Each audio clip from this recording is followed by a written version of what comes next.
I have been with my wife for 4 years. I have a 5-year-old from a previous relationship. My 5-year-old, Leah, is from my first long-term relationship during college. We split shortly after her birth, as my then partner admitted to being unfaithful and not being ready to start a family. My daughter loves my wife. They are inseparable. My ex does not have much to do with my daughter or myself except cause the occasional drama. She did not want any custody or visitation time, so my wife is her mother for all intents and purposes. My wife is almost 8 months pregnant.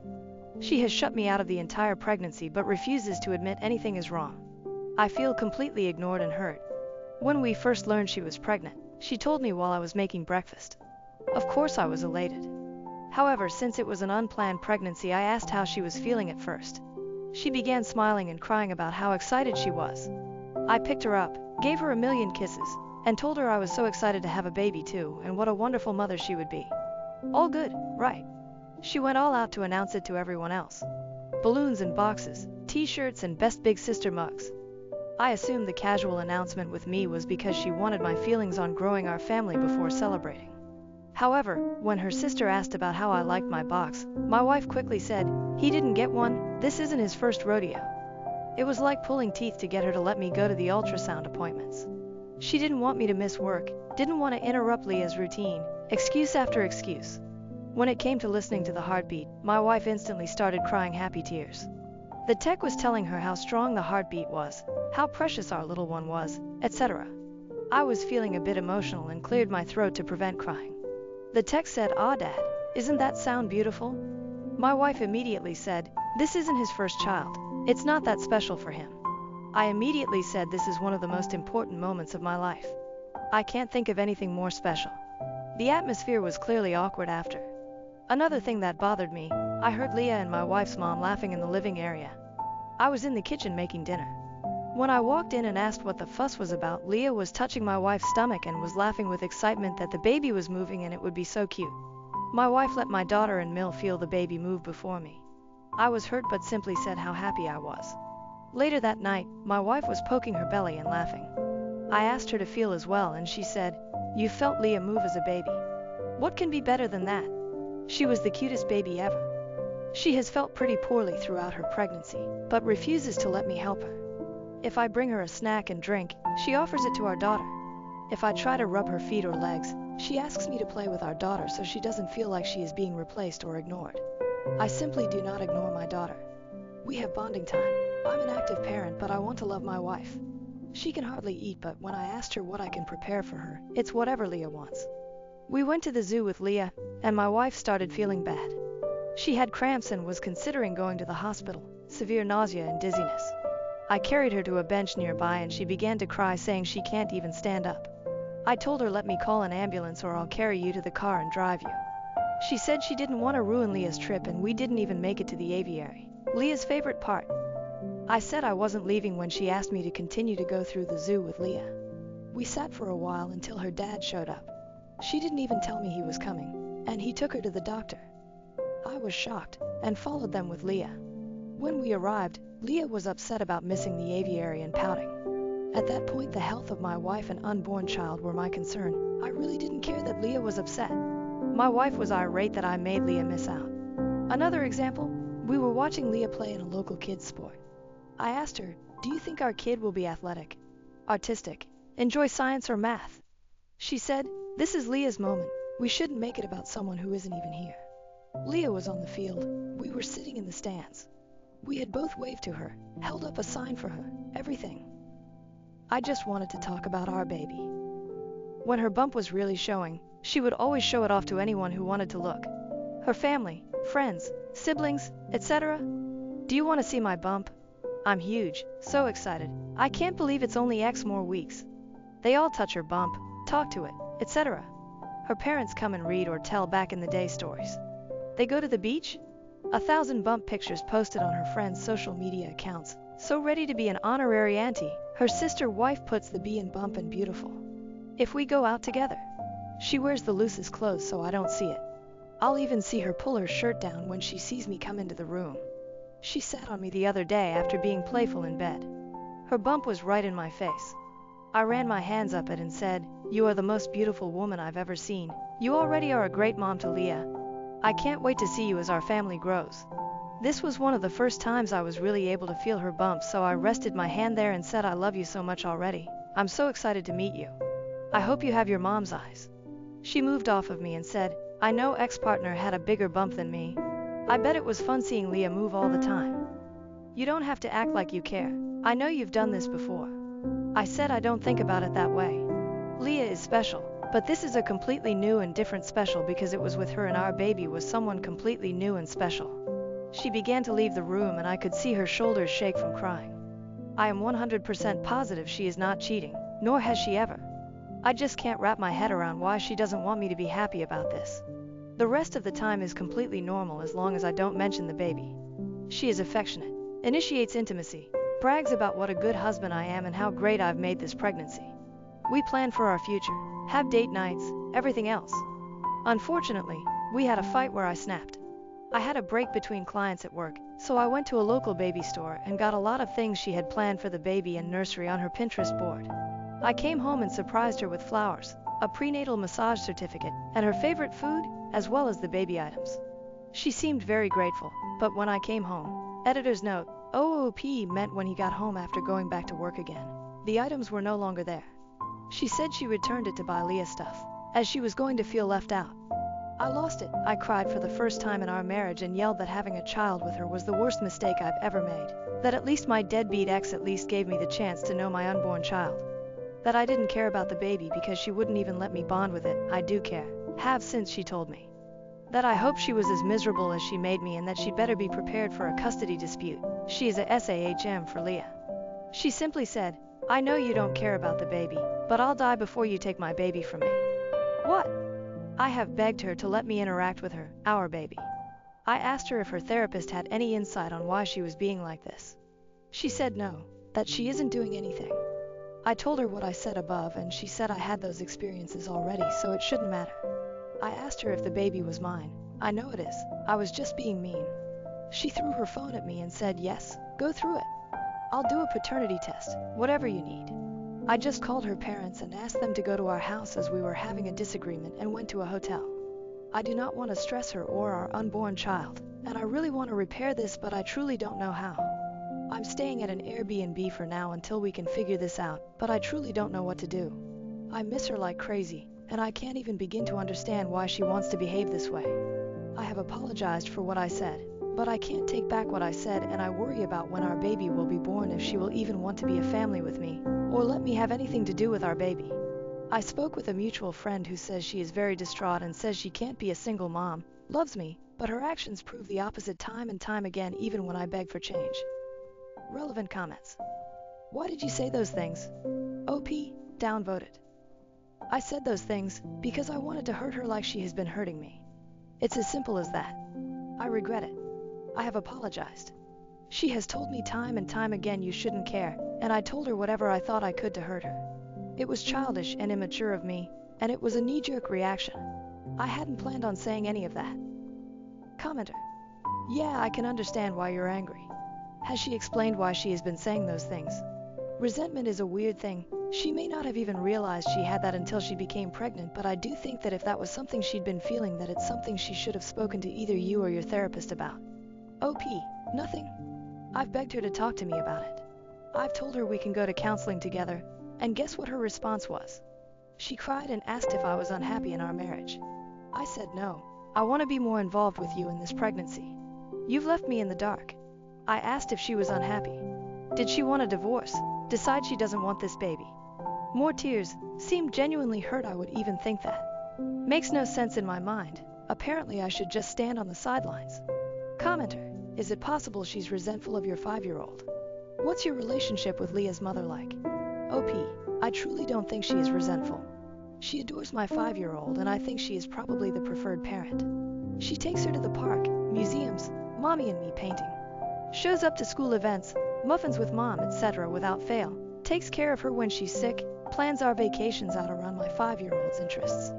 Her cousin had said something about not bringing her stepdaughter before, and my wife completely freaked and said that we don't use titles around here that make us feel like we aren't one family. She is my daughter and nothing less and will not be excluded, type thing. When she was first pregnant, we took a short trip to see some of her family and she cried every day about missing Leah. She's in therapy and has been since we met for anxiety and depression, but it is clearly no help. I have brought up prenatal depression at her doctor's appointment, but she really doesn't match as she is elated unless I specifically bring up the baby. Downvoted comment about seeing an attorney because he probably won't be allowed at the birth and they should just get divorced. It's definitely a fear in the back of my mind. I know Leah will be devastated. My wife already mentioned wanting her mom in the delivery room since I've already seen my kid being born, that it would only serve to embarrass her if I'm in the room this time. Commenter, you two need couples therapy immediately. You should have started it after her first or second comment. You've known for months things weren't right. Also, call her OB and explain what's going on. Ask them to make a record of her shift in behavior and stress that she's never done anything like this before getting pregnant. OP. I stupidly attributed it to hormones and other issues that come with pregnancy. She was sick for most of her pregnancy and for a lot of it actually lost weight, was constantly hungry but couldn't eat and became very body conscious. She's doing much better now and is a healthy weight, and I genuinely thought it would get better. It's much easier to see in hindsight that the first few comments were deeper than that. Commenter, why the fuck did you say all that shit? She was acting really off, for sure, but you really fucked up. That's some awful, very possibly unforgivable stuff you just said. And you seemed like such a decent guy. OP, I am an idiot. I did fuck up, and I have apologized, not that it means much to her at this point. I said whatever I could say to hurt her. It was months of resentment building up. Months of begging for her to tell me what's going on, to let me in, to let me think of baby names with her. I was and I still am hurt. I hope it can be repaired, as I would like to be there for her and be a full-time father to my child. It breaks my heart to think of splitting custody time. OP clarifies his relationship with Leah and the aviary event. OP, I absolutely did not care that we did not see the aviary. We go to the zoo regularly and I had promised we would go back. When your pregnant wife is so ill she begins crying that her legs don't work and she can't walk and begins saying she thinks she might die due to such strong abdominal cramps. You're not concerned with missing the aviary. I did not tell my child I did not care. I told my wife in the hospital that her and our unborn child's health became before birds and that Leah can pout and be mad until we were certain she and our baby were okay. We do everything for Leah. Leah and I have bonding time both with and without my wife. Together we enjoy fishing, going to the arcade, and playing Barbies. My daughter is confident in our relationship. Just the other day my dad said he didn't want to play horses with her anymore, and she of course said, "Fine, I know Dad will always play with me." I absolutely have not and never will neglect or abuse my child. This is such a far reach because I was concerned more about my wife than my daughter going to an aviary. To another commenter, she is 5 and is very smart. She knows that the hospital and ambulance are things people need when they are very sick. She completely understood my wife felt bad, even said I needed to get her tummy medicine so we could keep going. I didn't say, "We are leaving," cry about it. I did tell her we were following Mom and Grandpa to the DR because Mom was feeling very bad, and that we can come back another day, and said when Mom feels better we will get her an ice cream since she didn't get to see the birds. She pouted, all kids do. Did she see that I was more concerned with my wife? Yes. She even commented that Grandpa seemed upset. We live in a hot and humid climate, and my wife went from red and using a fan to pale white and saying she was cold. It was scary for me. When you arrive at the hospital and want updates, are you okay? Is the baby okay? And your wife is miffed that you didn't take your child to an aviary, and that's all she wants to talk about is that she is pouting. It hurts. Commenter. And for someone who is a self-proclaimed good husband, why has he not addressed this with his wife before? If she is acting so out of character and showing odd behaviors, why has he not talked to her about it? Every in-tune partner would be scrambling to get to the bottom of this after a few remarks. He just let that shit glide. OP, you don't think I've talked to her about this? I am shut down every time. I exploded after begging her to talk to me for the 100th time. This was not out of nowhere. I have literally gotten on my knees in front of her and asked why she is doing this. If there is a reason, what does her therapist say? Do you want to go to therapy together? And she says she doesn't know what I'm talking about. It is the most frustrating, infuriating thing. It's so hard to watch something so special pass by you and pretend it's not happening.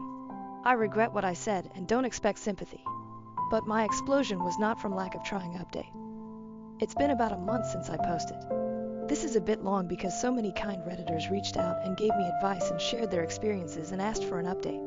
After I posted and stewed for a little while, and had a couple of drinks, I called my Theo. He and my wife are very close, and I respect his opinion. He has been married for a very long time, and seems to have a happy marriage and has good relationships all around with his family. I didn't specify what issues we were having, but he was over at my house while I was staying in an Airbnb, so it was no secret we were having problems. He has more of a traditional marriage, and at some point asked what I had to lose by putting pressure on her to talk. I said I feared I would push her away more, and he pretty much told me that I was living in a separate house than my pregnant wife, freaking out about a potential divorce. What did I have to lose?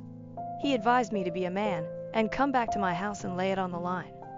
I told him I'd be coming over the next day. They asked if they could take Leah to buy some sparklers for the upcoming holiday and spend the night at their house. I agreed, and when I went to my house the next day I came in with flowers and stuff to make dinner. My wife asked what I was doing there, to which I replied I lived there and would like to sit down and talk. I gave a long apology for my actions and words. When I finished, I said it was her turn to tell me what was going on. She tried to claim nothing, that everything was okay. After a while, I said my heart is broken, that we have been through some tough things together, fought for each other, and now you sit here and lie to my face. We both sat there and she cried for about 30 minutes until eventually she said she felt like our relationship would end if she was honest. I said I would hear her out, no matter what.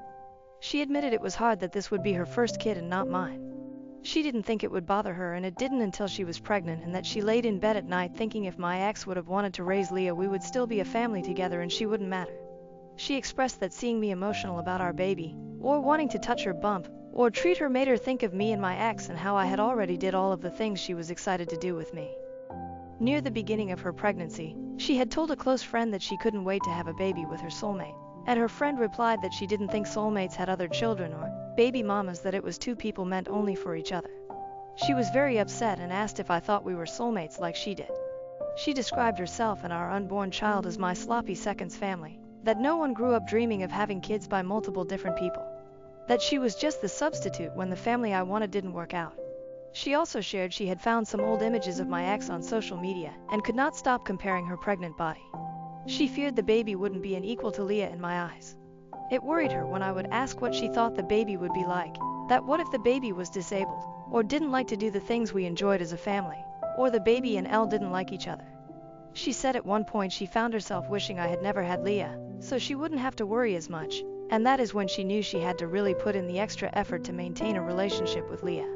She feared that between work and Leah, I wouldn't have time and wouldn't bond with the baby like in the articles she read online where fathers didn't bond with their children until they were able to do things with the family.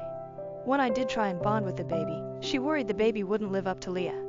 I have never been shy about saying how much being a father means to me and how raising Leah has been the highlight of my life, along with marrying my wife and now having our child together.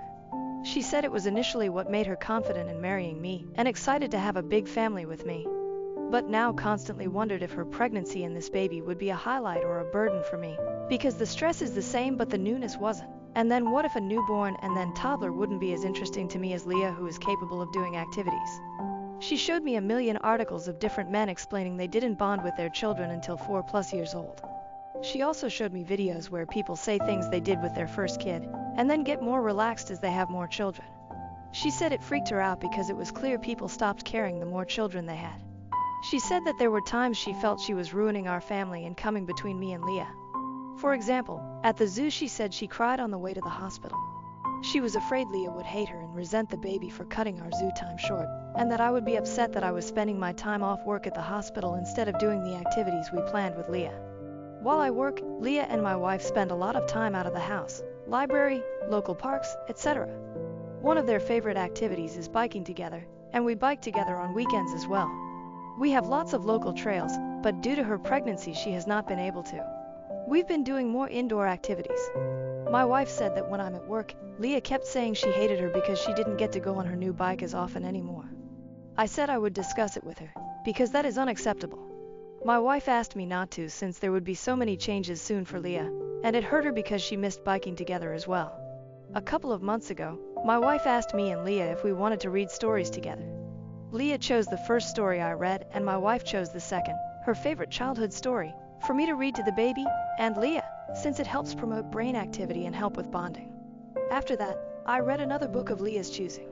While I was at work the next day, Leah ripped the pages out of the book my wife chose. She said she was going to tell me, But her friend, the same friend who says we aren't soulmates, said I would think she was making it up and that it seemed to her she was trying to become between me and Leah.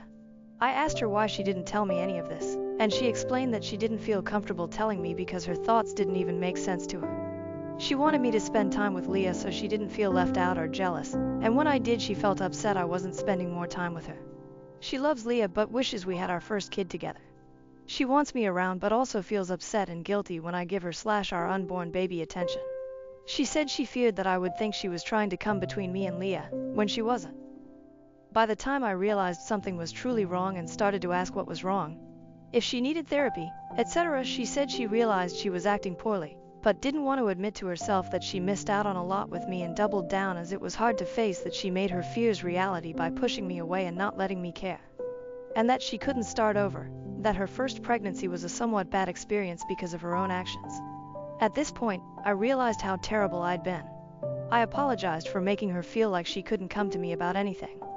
She said when she researched her feelings she found a bunch of forums where people were calling the poster evil for their feelings about their stepchild, and feared I would feel the same. She said if I had told her I felt about Leah the way she felt about Leah, that it would make her angry and upset, so she couldn't see how I wouldn't be. We both cried for a long time. I tried to reassure her.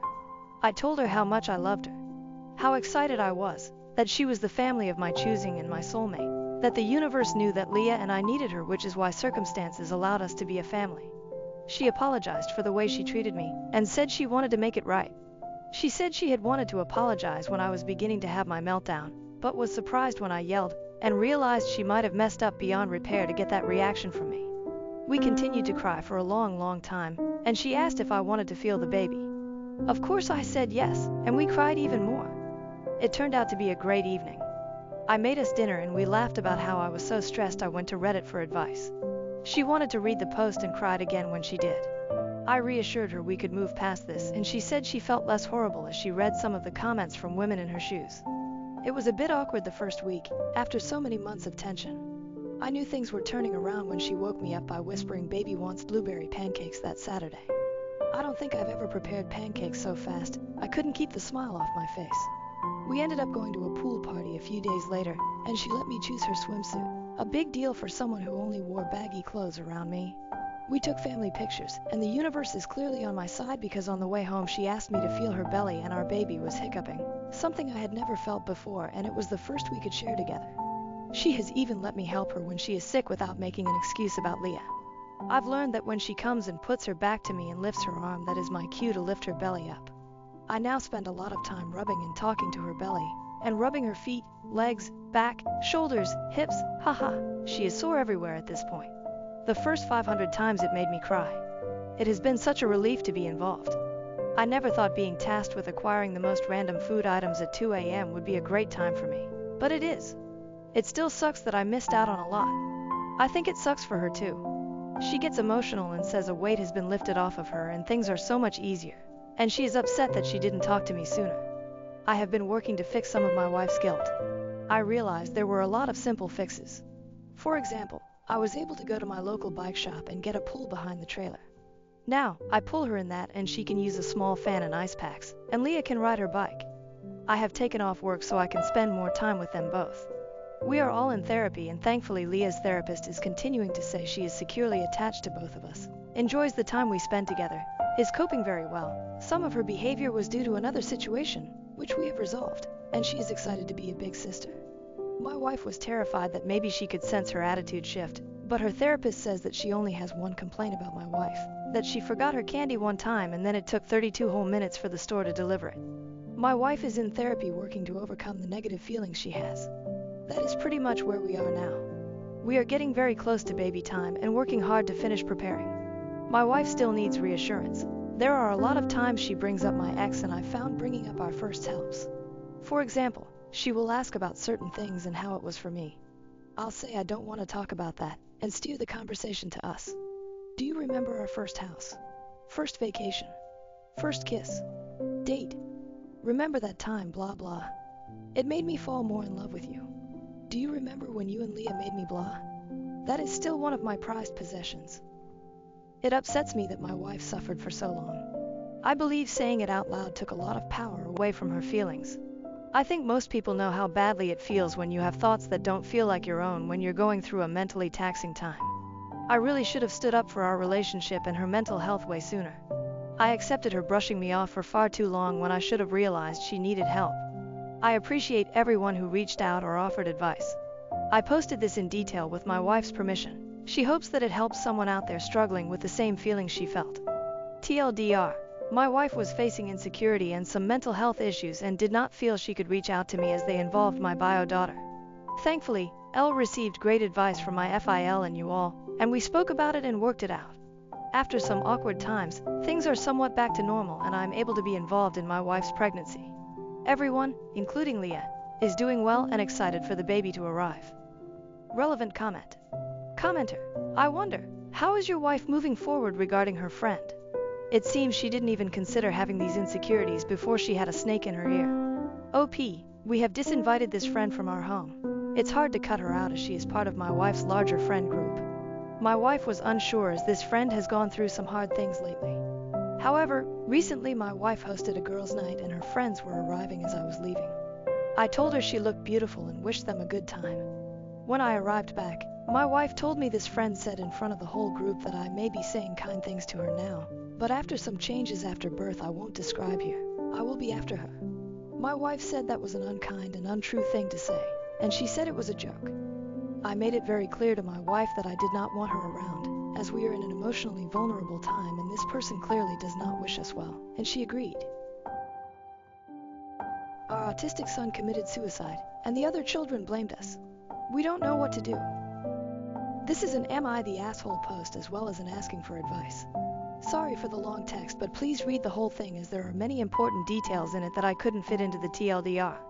My husband, 59, and I, 50, have had 3 children.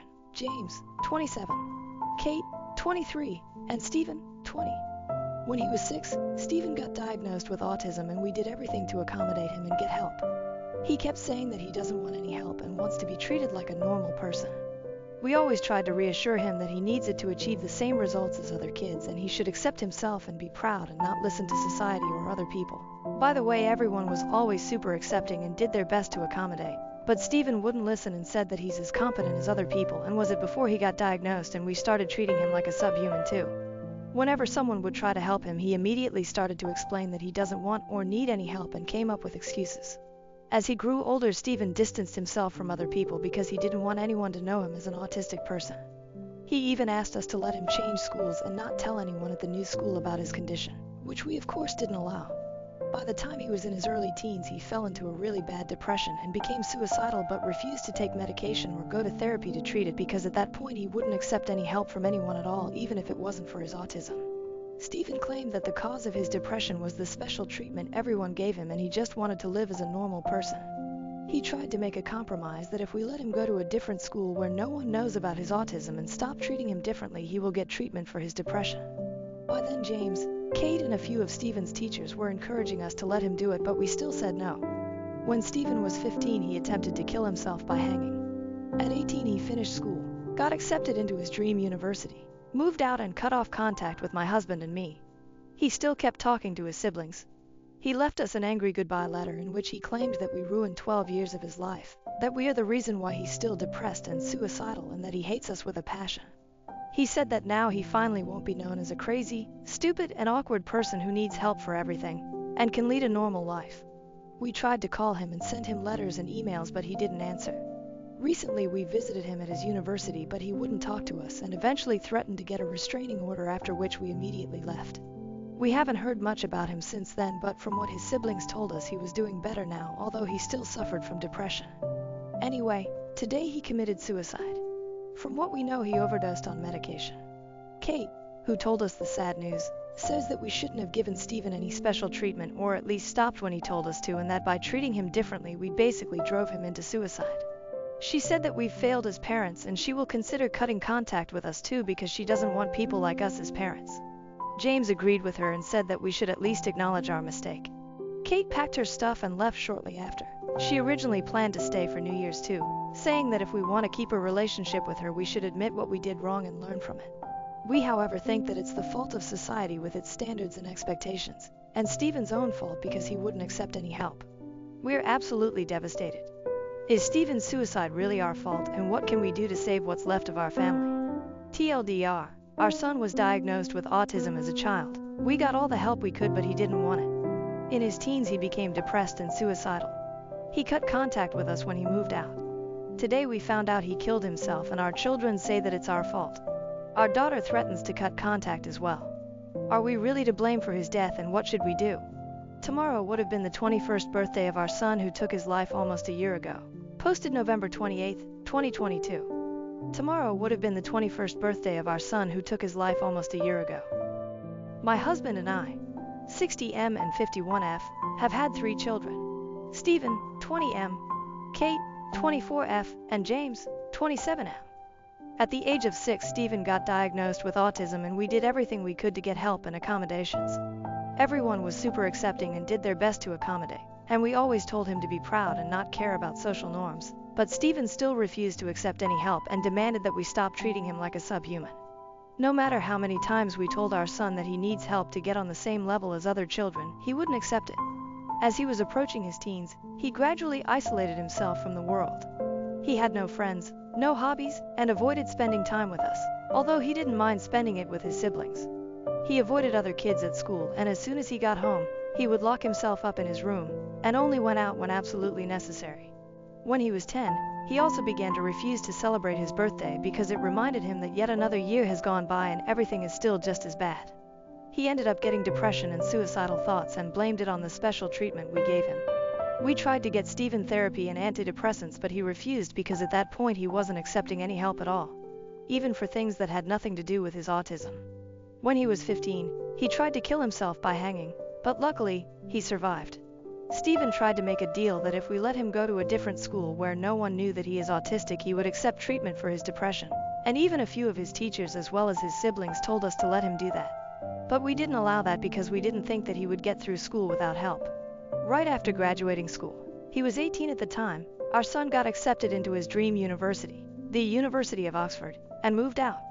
We didn't even know that he had applied to university and only found out from the goodbye letter he left. It was a very angry and hateful letter. He said that we ruined 12 years of his life and went on a rant about how much he hates us.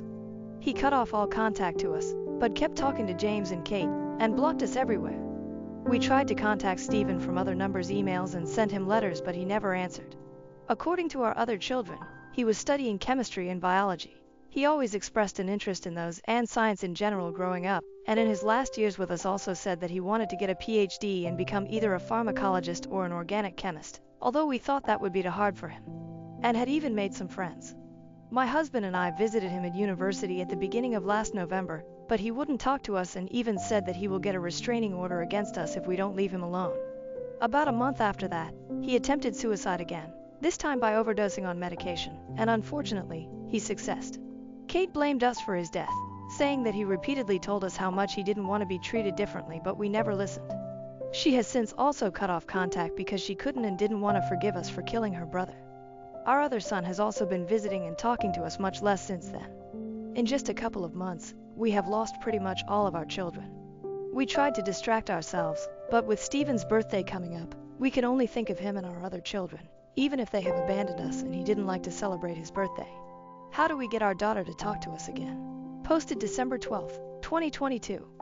We miss him so much. Our 60M and 51F daughter Kate, 24F, completely stopped talking to us about 10 months ago. She did it because, according to her, we are to blame for her younger brother's 21M suicide, which happened about 1.5 months prior to Kate cutting off contact to us. However, at the time of his suicide, he has already also been no contact with us for over a year. He left for university, stopped talking to us, and blocked us everywhere immediately after graduation, and we didn't even know he had applied for university. With the exception of one time when we visited him at university, and even then he didn't talk to us. Kate's other brother, 27M, still regularly talks to her, and we've tried to get him to get her to talk to us again, but he refuses because he thinks that Kate doesn't have to talk to us if she doesn't want to, and he also believes that our youngest killed himself because of us, even though it doesn't make any sense. She doesn't talk to any of her other relatives. We've reached out to her on social media, but she didn't answer, and although we knew where she lived until recently, we visited, but she was never home. According to her brother, she has moved to NYC this September because she enrolled into a PhD program at some university there. So we don't even know where she lives now. What can we do to get Kate to talk to us again? My husband's drinking problem is getting out of control. What can I do? Posted December 18th, 2022. My 51F husband, 60M, has had a drinking problem for somewhat over 2 years now. He usually drinks vodka and occasionally wine and has 5 shots of vodka on weekdays and sometimes up to a whole bottle on weekends. When he drinks wine, it's even more, and he will even have an entire bottle during the week.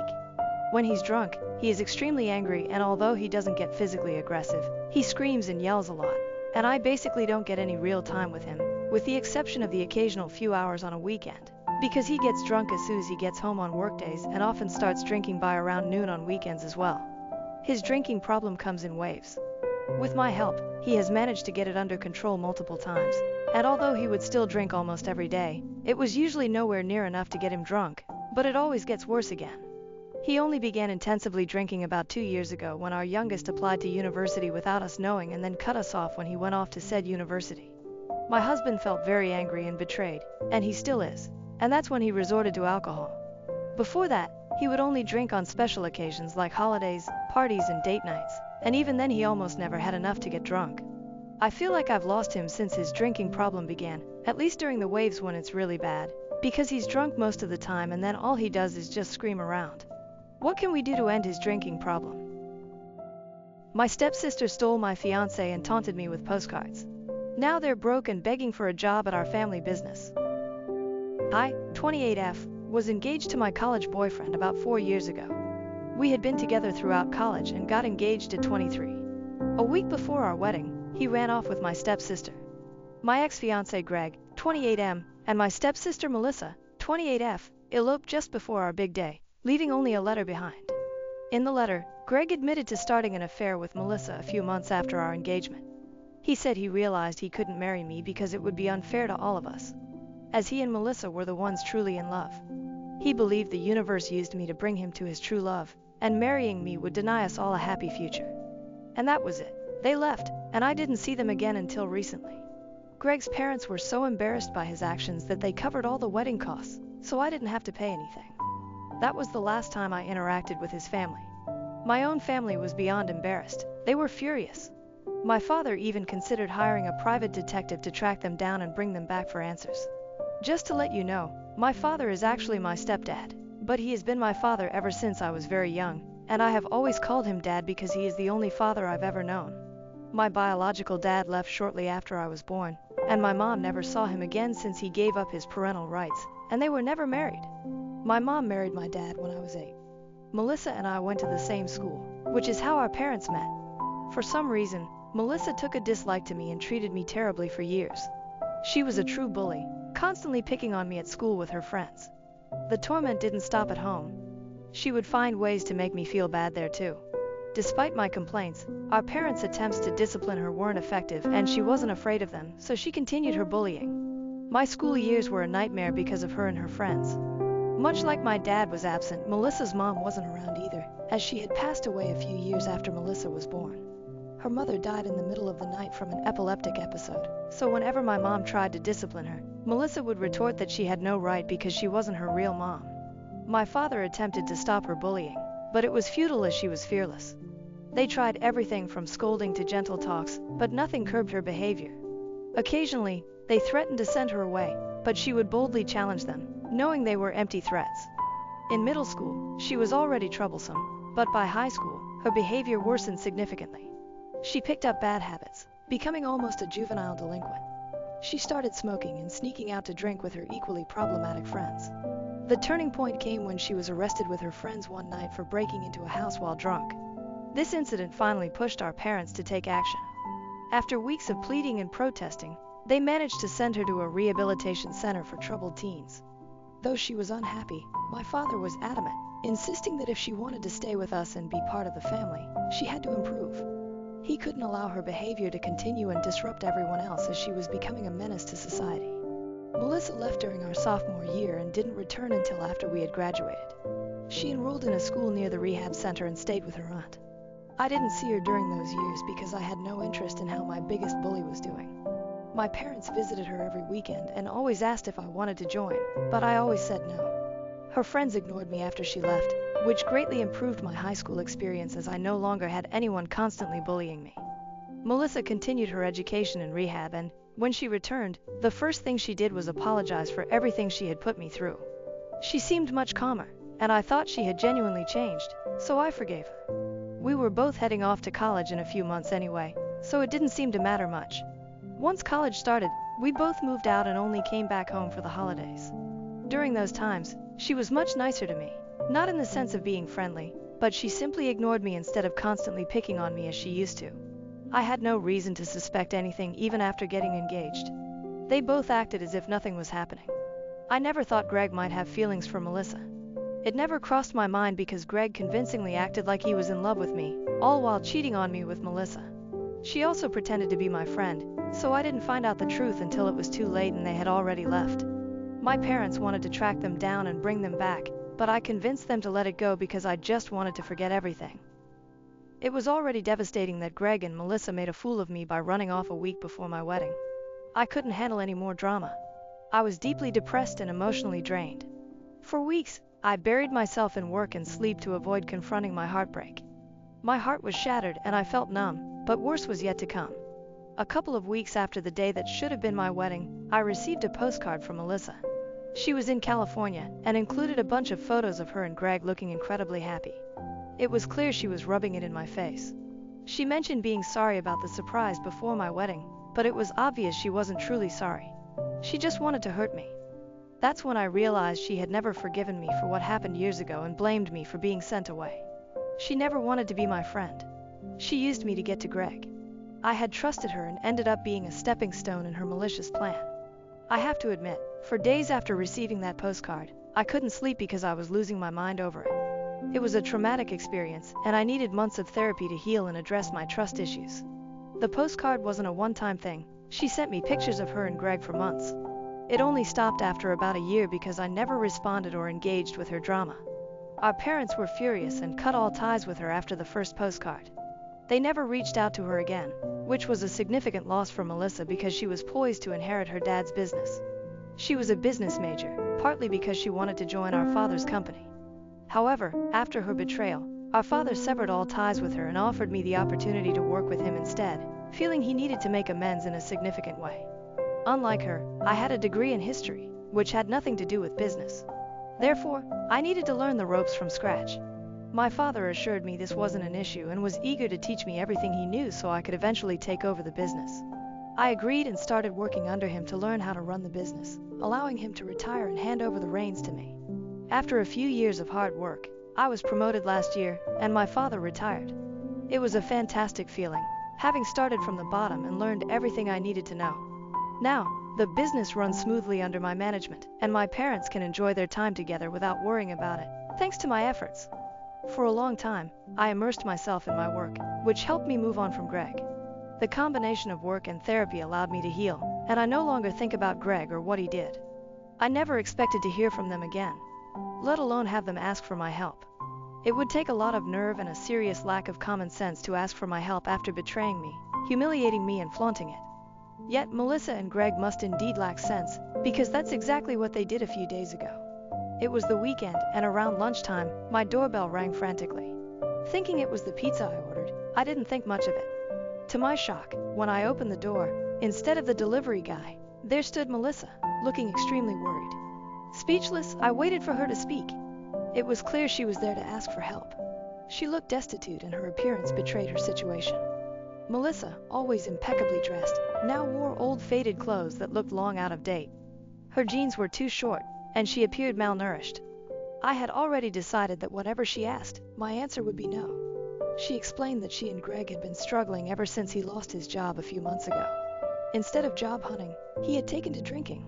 Although she had been trying to find a job, her efforts were unsuccessful because she had left the workforce to handle household chores when she moved away with Greg.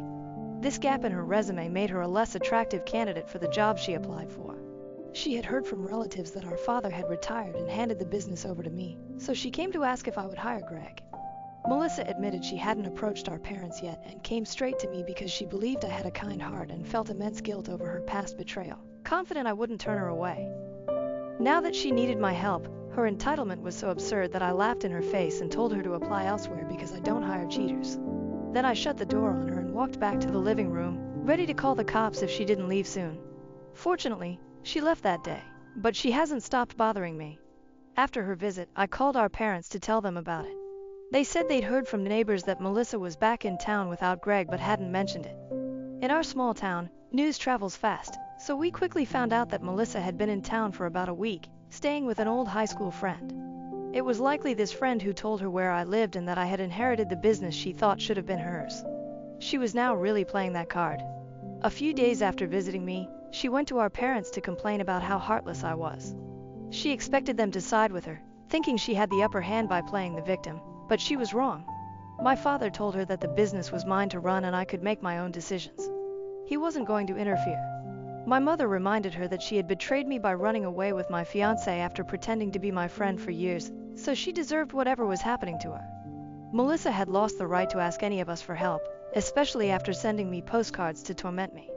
She tried to defend herself, saying it was all in the past and she was a different person now, but my parents told her to leave, wanting nothing to do with her anymore.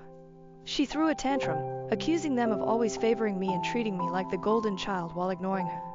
My father responded that he had made more allowances for her behavior than any other parent would, but she insisted it still didn't matter. I had everything she was supposed to have, including the business I was flaunting. She claimed it wasn't her fault that Greg fell for her and chose her over me, yet she felt she was being punished for it. She said the postcards she sent were sincere apologies, not attempts to torment me. Honestly, I haven't stopped thinking about her words since my father told me. It's true she was supposed to inherit the business and be in my position, but she lost that because of her own actions, not mine. I never asked my father to cut her out and give me the business. He did that on his own. It seems unfair for her to blame me. She also accused me of being the golden child, which isn't true, but I can see why she thinks that. She believes she was sent away because I complained about her bullying. It's a big deal for a parent to decide to send their child away, and I know it was hard on my father. But again, that's not my fault. If he hadn't intervened, Melissa might have ended up in even more trouble because of the path she was on. I also doubt her claim about the postcards being genuine apologies. She was probably just trying to cover up her intentions. I feel sorry for her because her husband turned out to be completely useless, and now she has to bail him out. She even came to me for help, which must have been incredibly hard for her. I regret how I treated her before. I have everything now, and she has nothing, so I can't help but pity her. That's just who I am. Besides, it's been a long time, and I'm tired of holding on to this grudge. But I also don't want to help her. I can offer my sympathy, but I don't want to hire them or give them money. I think it's enough that I even feel bad for her after everything she put me through, which most people wouldn't do. The only reason I feel bad for her now is that this business was supposed to be hers. Now that I'm in a position of power, I'm finally getting back at her, and it feels wrong. Maybe it's because of what she said about me being the golden child, or maybe it's just imposter syndrome, but I feel weird about this. So am I the AH for refusing to hire my ex-fiancé, who eloped with my stepsister, now that they're struggling with money and need help? Update. I was at a loss and the comments here only made things more confusing. Some of you thought I was right to turn them away, while others claimed I was always the favored child, causing Melissa to act out. This wasn't as helpful as I hoped. I decided to talk to my parents, as I've always sought their advice when facing problems. They assured me I had no reason to feel sorry for Melissa. They said everyone had gone above and beyond to help her become a better person, but if she wasn't willing to change, there was little we could do. My father mentioned he had intended to let her take over the business if she had behaved and been a good daughter, but she failed and embarrassed the family. Given that, she couldn't expect to take over or even be part of the family anymore. Talking to my parents made me feel much better. So, I'll try not to feel guilty about things I haven't done anymore. Update. About a week had passed since Melissa had shown up at my door and visited my parents. We hadn't heard from her, and I almost thought she had gone back to Greg until today when she appeared at my workplace and caused a scene. It was terrible because she just walked in, knowing the place well from childhood, and easily bypassed security. She stood in front of my office, shouting that I had stolen the business from her by pretending to be a perfect daughter to our parents and constantly sucking up to them to gain their approval. She accused me of falsely claiming she had bullied me throughout our childhood and convincing our father to send her to rehab just to solidify my position as the favored child. She declared that the business was supposed to be hers, but I was refusing to let her be a part of it because I was jealous Greg had chosen her over me, unlike our parents who had always favored me. She said I had lost my mind from being overlooked and had turned our parents against her. When I heard the commotion, I called security and went to see what was happening. I tried to tell her to shut up, but she continued for a few more minutes until security finally threw her out of the building. I called my dad before contacting the police to get his opinion, and he was furious. He told me to go ahead and call the cops.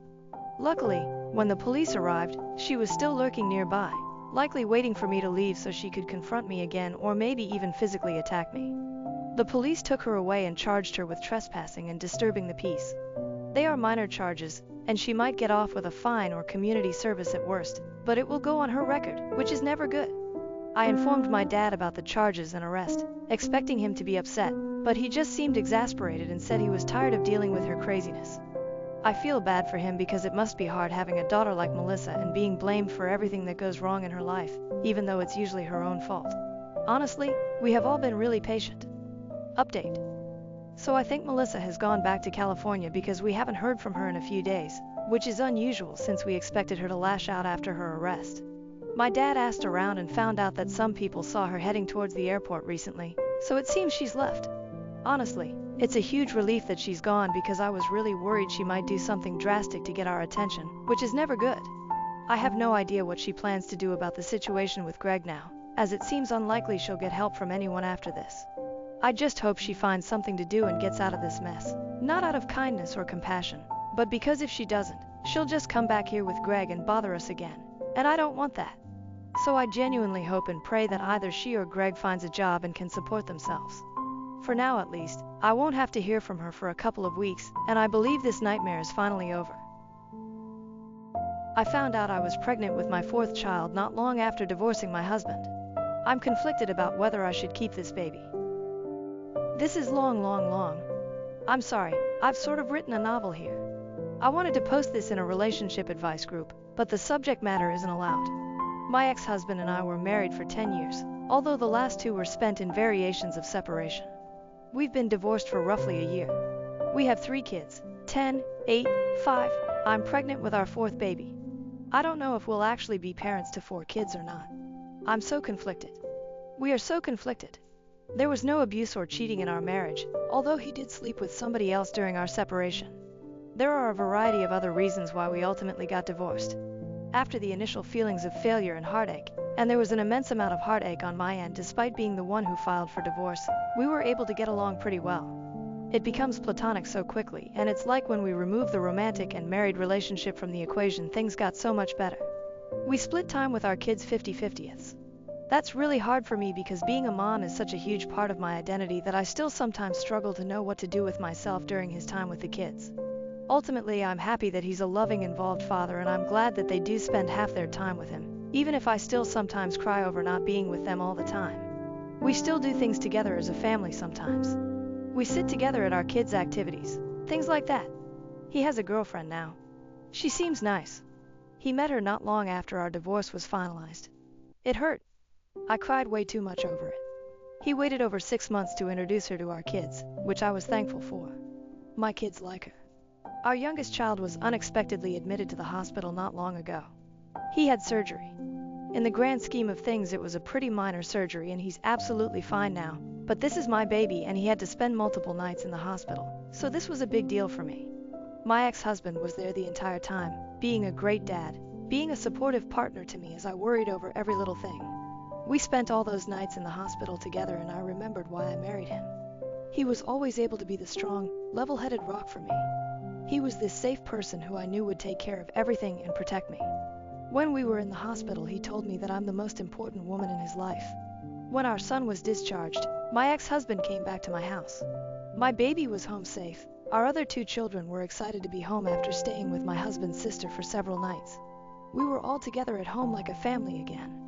That night after our kids were in bed, we had sex. I hadn't been hoping for it or planning it. It was just like as soon as the kids were tucked away in their rooms, we were having this intensely passionate, needy, amazing sex that we shouldn't have been having. We went to sleep in my bed and at some point in the middle of the night we had sex again. The next morning we both decided our emotions with the whole situation with our son just got the better of us. We said we didn't regret sleeping together, But that's all it was, and we were just going to go back to our normal divorce lives. We wouldn't make it awkward, just move on. Then I found out I was pregnant. We didn't use a condom. I don't even have condoms in my house anymore. I'm not on birth control. I haven't been since we divorced. I haven't needed it since I haven't had the time or interest to start dating again. I really wanted to be single for a while. I know I was ovulating when we slept together, which was probably a contributing subconscious factor as to why it happened. My body sees him being a good dad to our kids and it wants another. My cycle is like clockwork, and we've always conceived on the first try every time we've tried to get pregnant. Our first kid was not even a try. It was 2 weeks before your wedding you find out you're pregnant and spend your honeymoon with morning sickness surprise. So now I'm about 8 weeks pregnant. I've known for about a week. I just told him this past weekend. I didn't know if I would tell him at all. I realize now that I only told him in hopes that he'd tell me what to do and figure the situation out for me. Only he didn't. I know it makes no sense to have a baby with somebody I chose to divorce. I don't need a fourth child. Why can't I let go of this though? Update 1. I posted about a week ago. My ex-husband and I have been divorced for about a year. We have 3 kids, ranging from 10, 5 years old. We have gotten along great since the divorce, better than when we were married. It's almost like we're friends, can do things with our kids, and enjoy being around each other. About 2 months ago, our youngest unexpectedly ended up having surgery and spending several nights in the hospital. He's fine now. My ex-husband and I stayed together with our son the entire time he was in the hospital. When he was discharged, my ex-husband came back to my house, or former family home, at our son's request. He was just supposed to spend a few hours there, help our son get settled, then go home. However, I guess all of the emotions and being together as a family in our former shared home got the better of us, and we ended up having sex twice that night. Now I'm 9 weeks pregnant. I wasn't on birth control, was on it until after our divorce was finalized, but have been intentionally remaining single for a while and not involved with men in any way, so was giving my body a break from birth control. Initially we were undecided about what to do, but as of last weekend we made the decision together to have the baby. It feels sort of crazy to me. Definitely not a situation I ever imagined I'd find myself in. I already picture this baby looking just like our other kids. I guess that's why I struggled with the idea of not continuing with the pregnancy, which I know isn't really a valid reason to have a baby. This is probably the last baby I'll ever have. I'm 39, so even if I were to meet a man who I trusted enough to want to have a child with and a future with, I'll be well into my 40s by then. I plan to be very picky, but I'm not even at the point of wanting to find somebody new yet. We're not getting back together, for now. We get along great when we're not married and living in the same house. We feel it'd be irresponsible to all of our children to attempt to get back together right now because of this. Chances are higher that we'll be able to co-parent this baby successfully if we live separately. However, we are committed to working together to do what has to be done to take care of the baby when he or she gets here. Our kids are doing so great right now, and they seem very happy and secure with the current setup of our lives and homes, so we want to stick with this for now. I don't know if I really understand what I'm getting myself into. Our other kids were all born into a marriage and a 2-parent home. I know that sharing custody of a baby will be a lot different than the kids going back and forth between homes. I might be feeling too positive about it, but I think it could work out fine. The new baby will just see this as normal, right? Next thing to worry about will be having to explain this to everyone when we tell them. My family and friends will get over it, but I'm especially concerned with explaining it to our kids. I'm worried our oldest won't take the news well. She also knows what sex is and how babies are made. And for everyone concerned about his girlfriend, she's not his girlfriend anymore. Top-rated comment: these two are 100% getting back together within a year and then breaking up again in another. Update 2. Several people have asked me for an update on my situation. My ex-husband and I are having a baby. My other posts are on my profile. A recap is that we were married for 10 years, divorced for almost 1.5 years now, and have 3 kids together. We slept together twice during a stressful family time, and I ended up pregnant. We've since admitted we are both still in love with each other, but have not actually declared that we're back together, mainly for the same of our kids. I last posted toward the end of January. I'm 28 weeks pregnant. We're having a little girl. As far as the pregnancy goes, it's been like a textbook pregnancy, and so I feel pretty good, just more tired than I ever remember being during pregnancy before. My husband and I continue to live separately and share custody of our kids. We each have them 50% of the time. They're all aware that we're having a baby, and none of them seem to be deeply confused or emotionally damaged by their divorced parents having a baby together. We explained it in an age-appropriate way. Our oldest child was more grossed out that her parents had sex than anything else, since she now understands what sex is and how babies are made. We've been involved with her quite a bit and she's excited now. I even took her to one of my appointments. She's excited to have a baby sister and she understands that mom and dad love her and her siblings, that we love this new baby, and that we love each other as people and as parenting partners without actually being together as a married couple in one house. Meanwhile, my husband and I have started to attend couples counseling. We tried marriage counseling when we were separated before we divorced, but I think we were both already pretty mentally done, so counseling didn't do much for us then. I think we're getting way more out of it now because we're actually invested in it and putting in a lot of effort. Sometimes I feel great after a session, and at other times I feel not so great and am reminded of reasons why we divorced. Overall, I think it's a good thing for us no matter what happens with our relationship. We've been sleeping together for the last few months. We already agreed that we won't be seeing other people at this time. I wouldn't be saying this while pregnant anyway, and it's not as if I'll even have time with 3 kids and a newborn. We agreed that we will not open ourselves to being with other people while we are working on our relationship and before that conversation is had between us. We are carrying on just as we have been since our divorce, as far as our kids are concerned. Dad doesn't spend the night at our house. We do things together as a family sometimes, but we were doing that even before anything was rekindled between us. We're not acting as a couple when we're together as a family. We're friendly with each other, but there is no holding hands, kissing, etc. Our main concern is our kids. We refuse to say we're back together. If we officially get back together, we really want to feel certain that it'd be for the long term, that we're ready to commit to that. We don't want to give our kids whiplash or do anything to make them insecure about our family. We would like to get to that point, but we aren't there yet. I think if my husband had his way, we'd be there. He's ready to say he's there now. He'd love to move back home. But he understands and agrees with my reasoning. I'd love for him to move back home too, based only on emotions. We both have things to work on, separately and together. I want to be a better spouse this time around. I thought I was being a really great wife and I was on the surface. I also know that right now I feel so in love and am hopped on hormones and pregnancy happiness. I always feel super happy, super positive, and super horny during pregnancy. And I know I have to be careful with trusting anything I feel during this time because it's like I'm on a 24/7 natural high. I think the biggest issue right now is that he's far more, let's throw caution to the wind, even though he agrees with all of my reasoning, and I want to be way more careful. Final update. I've made a few posts about my husband getting pregnant after we divorced. We were married for 10 years and had 3 kids before getting divorced. We got along so much better after we divorced and we have been really good co-parents during this time, but we were functioning strictly as friendly co-parents. We slept together around 1 year after our divorce was finalized and conceived a 4th baby, which we ultimately decided to keep. Our 4th child, a sweet baby girl, was born at the end of May. She's so perfect and we both feel we made the right choice to bring her into the world. It was the smoothest, easiest birth I've had and I take that as a sign. I feel like I fell in love with him all over again during labor and delivery, and that's when I knew I was ready to make our relationship official and public to everyone, including our children. Contrary to all the assumptions, our kids really don't seem to be negatively affected or confused about the baby, and I don't think the newest baby is getting any less love or attention than our 3 kids born within our marriage have. This is normal to them now. They understand we're still a family, and no matter what, we'll always be a family whether mom and dad live together. We are still living separately and technically still maintaining the custody schedule we had in place for our oldest 3 kids. Although, the kids are with me every weekday right now since it's summer break and I'm on maternity leave. We have a different arrangement for the baby, but he does take her overnight a few nights a week. I got our family home in the divorce and he spends time here with all of us. He has spent some nights here at home to help with the baby, but he doesn't stay in my bedroom quite yet. He has not moved in, although he has tried and continues to suggest it. This is probably the biggest point of contention these days. To me, this feels like the best of both worlds. I love him and truly don't want to be with anyone else. I think I sort of function better and am happier also living in my own space that he just visits.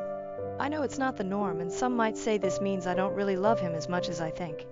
I really believe I'm just one of those people who needs more independence and alone time, and maybe we never would have got divorced in the first place if this had been the arrangement from the beginning. Is it sort of selfish? Maybe. I don't know anyone else with this arrangement, but I know some people out there do this. For all intents and purposes, we are together in a relationship again. We've made it official and exclusive, as juvenile as that sounds. We had already made it official between ourselves, but we hadn't really announced it to family and friends or our kids. We are still in love with each other, or back in love with each other, and we are not seeing anyone else. Our kids have adjusted well. They've been seeing a therapist since we filed for divorce, so that has really helped us navigate some of this. Prior to the baby's birth, we did not tell them that we were essentially in a relationship. Only so long you can keep that a secret from your kids. Even though they're young, they're perceptive. So we've recently explained to them that mommy and daddy love each other, but we get along better living in separate homes, and for now we think this is the best thing for our family. The only problem is that now they keep asking about when we will all live together again. I'm sure it's a little confusing to them, but I'm not sure how we could be handling it any better. We attempted marriage counseling when we separated, before divorce. It was not successful. I don't think either of us was 100% committed to it at the time. He really did not take it seriously back then, but I was more stubborn and resistant than I originally realized. We're in couples therapy now, and it's like night and day compared to last time. I'm scared to live together again, so we aren't going to do that anytime soon. It's not that I don't trust him. I don't trust us as a couple. I refuse to put my kids through all of that again. So, getting remarried and moving in together isn't something in the plans right now. Maybe one day. I hope we can get to that point. I just don't want my kids to have to go through a divorce and splitting households yet again. I feel like they'd lose all trust in us then. OP on their living situation. I think it might be best for us to find a way to each have our own place next to each other or on the same property, instead of one actual house that we share. Other than not living together, we are together. It's no different than any other couple that's dating but doesn't live together. Well, it's a little different since we share kids, and we were once married, and I still usually refer to him as my husband, but not too different. We aren't keeping our relationship a secret anymore, so we aren't pretending to not be together. Everyone knows now. We spend a lot of time together. But yeah, he may eventually want more than I do, as in a relationship where we live together 24/7. At this point, the hubby's ex-GF was firmly in the rearview mirror, and OP was still brushing it off as if it is no biggie, but I found one exchange that people may find interesting. OP, downvoted. Yes, he had a girlfriend at the time. It's in my post history and I'm not trying to hide it, but we have moved well beyond that now. Response: people are downvoting her comment because it is pretty black and white when it comes to cheating. Cheating hurts others, and a lot of people value living in a world and having actions that don't result in hurting others. He was in a relationship and committed to his girlfriend when he decided that he had the right to sleep with his ex and not immediately tell her that he did it. She deserved better than to get trauma from someone who claimed to be committed to her, but was willing to step out on her. Cheating on someone does result in emotional trauma, which will affect how they will view love and relationships going forward. Personally, if he wasn't ready to be in a relationship with her, then he should have left her alone. I am tired of men in particular getting into relationships with women when they know they are not clearly over their ex-partner. It is a sign of selfishness and pure disregard of another human being's health. She was used as an emotional support and sex object by him, because no one that respects their partner would do something this cruel. So I'm not going to cheer on someone who could have just avoided this entire situation by not being in a relationship when he was clearly not ready to be in one, and hurt someone deeply. Edit: I want to add additional thought as well. Cheating is not only an emotional hurt but a sign that you give zero care about your partner's health. He was presumably still having sex with his ex-girlfriend after sleeping with no condoms with his ex-wife. With the rate of sexually transmitted diseases and infections increasing and the likelihood of the disease being antibiotic resistant, he told his ex that he had zero care for health and emotional well-being. She had the basic right to know that he slept with another person while still being intimate with her, especially with no form of protection. Not calling the ex-wife dirty, but with the risk of catching a disease that's incurable or opens you up to higher risk of illness. Every person who is engaging in a sexual relationship deserves honesty. OP: all of this may be true. I'm not arguing anything you said, but I'd like to know what everyone on Reddit thinks we're supposed to do about it. We can't go back in time and undo what we did. Maybe Redditors feel that as an act of penance we should not be together, despite very much wanting to, since that's what we deserve for hurting her in the process. We should never be allowed to move on and have any happiness in our lives, together or separate, because we did something at one time that hurt somebody. Short of publicly flogging ourselves and maybe not allowing ourselves to ever be in a relationship with anyone ever again is a form of self-punishment. What are we supposed to do to satisfy the masses? Neither of us are proud of hurting somebody. Am I the asshole for telling my best friend I don't want to hear about her shitty boyfriend anymore? Hi Reddit, I am feeling really bad about this and need advice. I, 23, have been friends with my BFF Kayla since we were 11. She is awesome and has supported me through some really tough times, and I have been there for her through a lot of shit too. We have never fallen out, and we always supported each other. Until now. Kayla has been with her boyfriend James for just over 2 years now. I liked him at first. He was good for her. He made her happy, so I was happy. But for the last year or so, every time I have seen or chatted to Kayla, all she has done is complain about him. Some of the stuff she has told me about him is super gross, and I have lost all respect for him, and in turn, I have started losing respect for her. She has also changed a lot since being with him. She used to want to travel the world, explore and experience new things. Now she never leaves her house and wants to be a stay-at-home mother by the time she's 25. It makes me sad to see. She has lost her sparkle. It all came to a head when we went for dinner for my birthday. She spent the whole night complaining about James, as always, telling me way too much personal stuff about him, as always, and just generally moaning. It was after we had finished our meal when I finally snapped and said I don't want to hear any more about her shitty boyfriend, because everything I advise her to do she just ignores and I have nothing left to say to her. I told her she should dump him if she hates him so much, and if she isn't going to dump him then to quit bitching about him all the time because I didn't want to hear it anymore. I had had quite a few glasses of wine and was just feeling super bummed because she made my whole birthday dinner about her and her stupid boyfriend. This was 5 days ago and she hasn't spoken to me since. I messaged her the next morning apologizing and asked her if we could meet up to talk about it, but she hasn't responded. Relevant comments. To a longer YTA comment. OP, thank you for your comment. I do actually agree with you after reflecting. I haven't ever told her that I'm tired of her not taking my advice, and I have never asked her to not complain about him. This was the first time I had challenged her. I have always been very patient with her, and let her complain as much as she wants. This has left me feeling emotionally drained after every time I see her. I should have set boundaries in a calm and mature manner, when I was sober. I was just so annoyed that she made me an entire birthday meal about her relationship issues. I had also just found out that I had got my dream job, and wanted her to be happy for me. I took out my frustration on her and I spoke to her poorly. Thank you. I am going to try and fix it with her top commenter. I mean, you took the nuclear option and drunkenly exploded on her rather than having a civil conversation about how the constant complaining was impacting you and your friendship. Of course she's hurt and pissed off. Not to say she's free and clear of taking over your birthday, but she may honestly have no idea how much she complains or how draining it can be for others. The fact that you have lost respect for her means maybe it's time for the friendship to end. If you don't like her and you don't like being around her, what's the point of the relationship? Don't expect her to forgive you for handling the situation like you did instead of like a real friend would though. Alcohol ultimately didn't make you do this. OP, alcohol didn't make me do this. I did it because I didn't communicate sooner, and I had a lot of pent-up anger. I shouldn't have spoken to her like that and I am going to apologize. Commenter, downvoted. You are the asshole. Get off booze and other drugs. OP, I accept I'm the asshole, but if I want to have a few glasses of wine on my birthday, that is my prerogative. I don't do drugs, and I am over the legal drinking age. I had 3 glasses of wine. On my birthday. Commenter, NTA, the best thing you can do is let her be right now. When she's ready to talk she will reach out to you. OP, I'm worried that if I let her be, she will never reach out and I will lose her as a friend. I don't want to lose her, despite her frustrating me with constantly talking about her boyfriend. She's a good person. I was thinking of writing her a letter to apologize and explain how I feel. IDK. Commenter, a letter may be a good idea, especially if she has blocked you on social media or is avoiding your messages. Do you have any mutual friends willing to tell Kayla how you feel? OP? She hasn't blocked me, but she has already ignored one message, so I feel like she would just keep ignoring me. All of our mutual friends have dropped her because they can't deal with her complaining. They're all telling me to unfriend her, but I'm not ready to do that. Commenter. Is the relationship just bad, or is it abusive? Not acting like her usual self, her spark is gone. Those are red flags. If it is an abusive relationship, and emotional abuse very much is abuse, then make sure to leave the door open for her to contact you when she's ready to leave.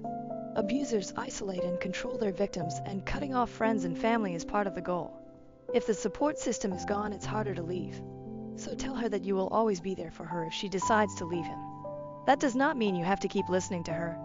Tell her that you are done hearing about this guy and set whatever boundaries you need, but tell her that when she is ready to leave him, you are there for her. OP, it isn't abusive. If anything, she's not very nice to him. She doesn't like the guy, I don't know why she stays with him. She struggles with her mental health, and he is a very lazy guy, so encourages her to stay in bed all day. He isn't what she needs, but he isn't abusive. Who paid for dinner?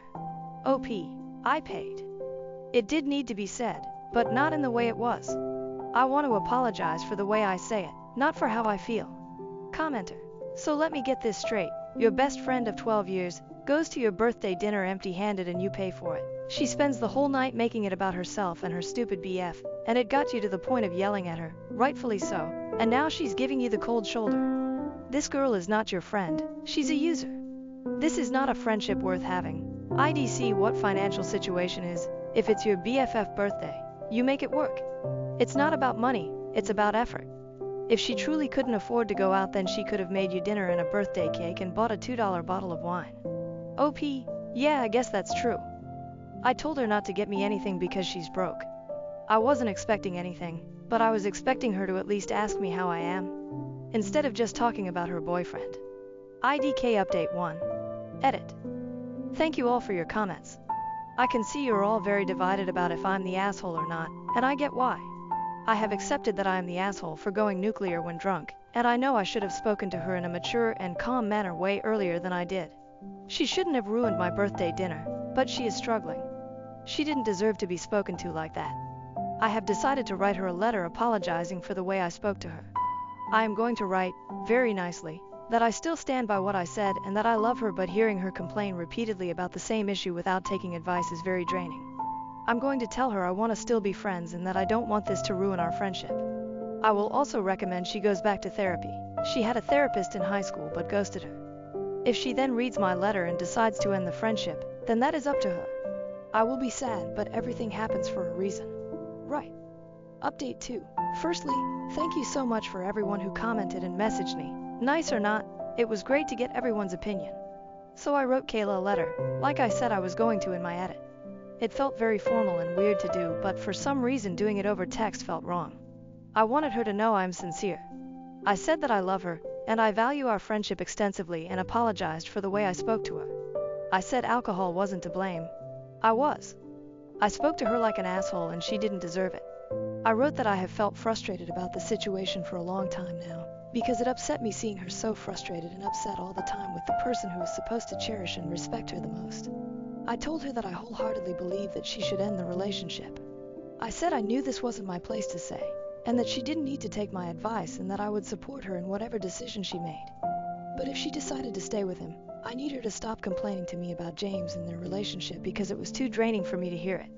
I said of course she could talk to me about anything major, but hearing the same complaints on an almost daily basis was exhausting, especially when she wouldn't take or even listen to any advice. I made sure to tell her I loved her and I apologized again. I actually apologized 4 times in the letter. I put it through her front door the day after I posted here. She called me yesterday and asked to meet. I went round to her place last night and we talked for just over 2 hours. She told me she actually broke up with James the day after my birthday. Apparently me snapping at her about it shocked her into realizing how often she was upset by him and how much she complained. She has spent the last few days processing everything, so that's why I hadn't heard from her, which is so valid. She actually thanked me for doing it, which is crazy. She said although I was a bit of an asshole, it was what she needed to hear. We both cried a lot and hugged it out and then watched 90 Day Fiancé LOL. I think it's safe to say we will be okay. She is obviously struggling because she is grieving their relationship and breakups are awful. But I will support her through this, like I always do, because I know that she will support me when I next get my heart broken. I am single AF right now, but who knows what the future holds. So the TLDR is that me snapping at my best friend at my birthday dinner for complaining about her boyfriend for the whole meal caused her to dump him. I didn't lose the friendship, I actually got my best friend back. I can't wait to support her while she finds herself again. Thank you all again, have a great day everyone.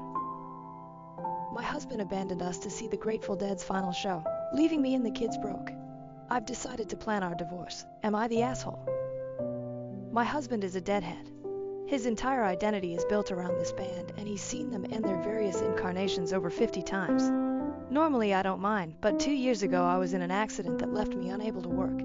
I now receive a tiny disability check once a month for it. He works, but it hasn't been easy with the cost of everything skyrocketing. My disability check doesn't even cover the full cost of our rent, even though our rent is the lowest in our area. Long story short, Dead & Company is made up of what remains of the Grateful Dead, and this is supposed to be their last tour. We live on the East Coast, where he's already seen them twice, which was already more than we can afford. But a few days ago he took out a loan and bought tickets to go see their final show in San Francisco, along with round-trip air and hotel and whatever else he needs out there. Me and the kids are left with $10, some pocket change, and what feels like a very big fuck you. School starts back in a month and the kids both need school supplies and clothes. I could name 1,000 things we need, things that we're going without while money is tight, but this is what he chose to do. We're not going to starve over the weekend, but I don't even have enough money to go get them a pizza while their dad is having a blast on the other side of the country and hanging out with his online Deadhead fan. I understand that this band means a lot to him and I tried to be supportive of that, but I feel like he's crossed a line here. He refused to talk about how much all of this is costing us, but when I looked up the cost of concert tickets, flight tickets, hotels, transportation and food, the bare minimum figure I get is still around $1,000. It could very well be and probably is a lot more than that. I've supported him through a lot of things, but this weekend, while he's off having fun and leaving us to fend for ourselves, I'm slowly planning my divorce. I'm playing nice while I get all of my ducks in a row, but this is it for me. I'm tired of watering down essentials like shampoo or laundry soap, living off rice and beans just for him to turn around and take out a loan so he can go to a show all by himself across the country. Edit to say I commented somewhere below to let everyone know the current plan. Apologies if you have to scroll to find it. OP adds an update to a deleted comment. You guys, I wish I had the time to thank you all individually for the overwhelming support I've received here. I really was not expecting that when I posted. Even though I'm dealing with something so fucked up, I feel so much better than I did a few hours ago, knowing there are so many decent and kind people out there, so thank you for that. I mean it. As for everything else, divorce is inevitable. He might not be a total monster, and I'm sure on any other day I would have been able to tell you 1,000 different things that are good about him, but this is a huge betrayal and I just don't see how we're going to come back from that. We're only barely making ends meet now, and this one single selfish act of his leaves us thousands of dollars in the hole overnight. I'm occasionally capable of small miracles, but pulling money I don't have out of my ass isn't one of them. It's the weekend now, so I won't be able to even think about speaking to a lawyer until Monday at the earliest. I wish I could say I'm packing up now, but the reality is I'm stuck here, at least for a little while. The $10 I have in my account doesn't go very far these days. I'll have money again on the 1st, so tomorrow I'll be packing just the essentials, birth certificates and the like, and taking them to my friend's house for safekeeping for now. I'll also be calling my landlord to see about having my name removed from the lease agreement. I'm not going to tell my husband I'm leaving yet though. He's going to come home and tell me what a beautiful experience it was. Tell me how much he wishes I could have been there and how he'll take me one of these days and make it up to me eventually. And I'll smile and play along for the next 2 weeks. I'm not sure where I'm going yet, but I do know I'm not going to pay 3/4 of the rent just to be immediately broke again and have the lights and water and phone all turned off a few days later because he put us in this financial pit. I hope his social media fam are impressed enough by his presence and Instagram stories to make all this worth it to him. I hate it. I can't even begin to explain how hurt and shocked and tired and angry I am. I'm also numb. I don't know how it's possible to feel all this at the same time, but hey, here I am. Thank you though from the bottom of my heart. And for the handful of pecans wringing their hand about me being a leech and sucking the joy out of his life. Keep in mind that I worked from the time I was 16 up until I got hurt, and there were plenty of times throughout this relationship where I was the breadwinner. I provided for him during those times because that's what people in relationships do for one another. I'm very sorry you've never cared enough about someone else or had anyone care about you to understand that. I draw disability now because I paid into a system that was put into place to do for people exactly what it's doing for me right now. Edit. I appreciate the offers, I really do, but if you need to donate to anything, please donate to your local animal shelter or food closet or a needy family in your neighborhood. This blew up way bigger than I thought my rant was worth to anyone, but the kids and I are gonna be okay. We're leaving tonight to stay with a couple of friends. Everything is moving very quickly now, it's sort of surreal. OP updates the original post update. I wasn't expecting I'd need an update already, but he knows. Someone here decided to share my vent elsewhere, so he saw it on Facebook. He's angry that I've made him look like an asshole. I told him all I did was talk about it without naming him. And if people decide he's an asshole based on his actions, he's got no one to blame but himself. I'm so nervous, I'm shaking and I feel like I might vomit. Some friends have offered to come help me pack and let me and the boys stay with them until I can figure out something more permanent. Edit.